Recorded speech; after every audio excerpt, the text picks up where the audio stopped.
పేరు మాధవ్ కుమార్. ఎక్కడి నుంచి ఏఐఎస్ఎఫ్ వచ్చారు? అన్నమయ్య జిల్లా. అన్నమయ్య జిల్లా రాయచోటు నుంచి. ఈ కూటమి ప్రభుత్వం అధికారంలోకి రాకముందు నారా లోకేష్ గారు, అదేవిధంగా ఉన్నటువంటి ఇప్పుడు ప్రజెంట్ ఉన్నటువంటి ముఖ్యమంత్రి నారా చంద్రబాబు నాయుడు గారు అనేక సభలు పెట్టారు. ఈ సభల సందర్భంగా అనేక జిల్లాల్లో వైసీపీ ప్రభుత్వం వచ్చిన తర్వాత 13 జిల్లాలని 26 జిల్లాలుగా ఏర్పాటు చేయడం అయితే జరిగింది.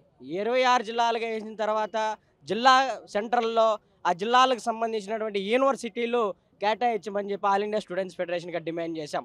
ఉన్నటువంటి ఎంతో చరిత్ర కలిగినటువంటి మదనపల్లి బీటీ కళాశాల, మన భారతదేశంలోనే గర్వించదగినటువంటి బీటీ కళాశాల. అక్కడ రవీంద్రనాథ్ ఠాగూర్ గారు మన నేషనల్ అంతంని బెంగాల్ నుంచి ఇంగ్లీష్లోకి ట్రాన్స్లేట్ చేసినటువంటి ఘన చరిత్ర ఉన్నటువంటి అక్కడ కళాశాల. అని బీసెంట్ అమ్మ గారు హోమ్ రూల్ ఉద్యమం నడిపినటువంటి గడ్డ అని బీసెంట్ దివ్యజ్ఞాన కళాశాల. ఈ కళాశాలని యూనివర్సిటీగా ప్రకటించి ఆ కళాశాలలో చదువుతున్నటువంటి విద్యార్థులకి అన్ని రకాల వసతులు కల్పించాలని చెప్పి డిమాండ్ చేశాం. అదేవిధంగా రాష్ట్ర వ్యాప్తంగా ఉన్నటువంటి పెండింగ్లో ఉన్న 3,580 కోట్ల ఫీజు రింబర్స్మెంట్ విద్యార్థులు విడుదల చేయకపోగా ఈరోజు అనేక అస్వస్థత గురవుతూ ఉన్నారు విద్యార్థులు. ఉన్నత స్థాయి చదువులు చదువుకోవాలంటే ఎక్కడ పోలేనటువంటి పరిస్థితి.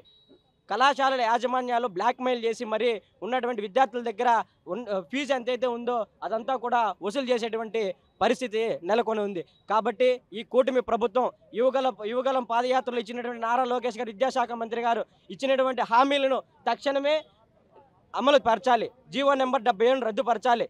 గత ప్రభుత్వం వైఎస్ఆర్సీపీ ప్రభుత్వంలో ఉన్నటువంటి 3,850 కోట్ల ఫీజు రింబర్స్మెంట్ ఈరోజు ఇచ్చినటువంటి మాట ప్రకారం విద్యార్థులందరికీ కూడా మాట నిలబెట్టుకోవాల్సినటువంటి ఎన్డీఏ ప్రభుత్వానికి ఎంతైనా అవసరం ఉంది.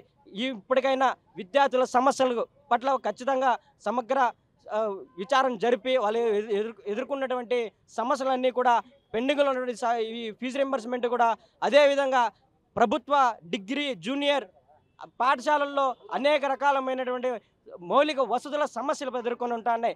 ఏ స్కూళ్ళకి వెళ్తాన్నా కూడా ఇవి నిలువెత్తు చూపిస్తూ ఉన్నాయి. కాబట్టి ఇవి కూడా వెంటనే ఈ సమస్యలు పరిష్కారం చేయాలని చెప్పని ఆల్ ఇండియా స్టూడెంట్స్ ఫెడరేషన్గా ఏఐఎస్ఎఫ్గా డిమాండ్ చేస్తూ ఉన్నాం.